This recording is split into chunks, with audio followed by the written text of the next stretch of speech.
the algae has built up on my little swamp here. But if you look in the top, you can see the water is crystal clear. The plants keep it like that. I have little shrimp. And I bought a tadpole about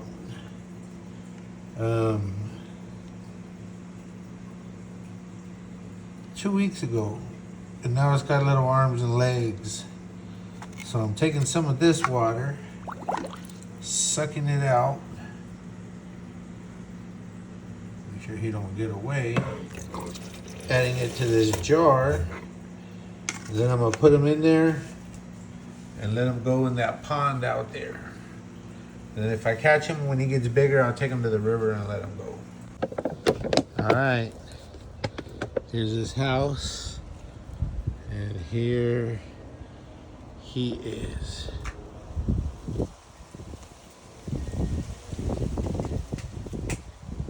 Still got a tail, but got arms and legs.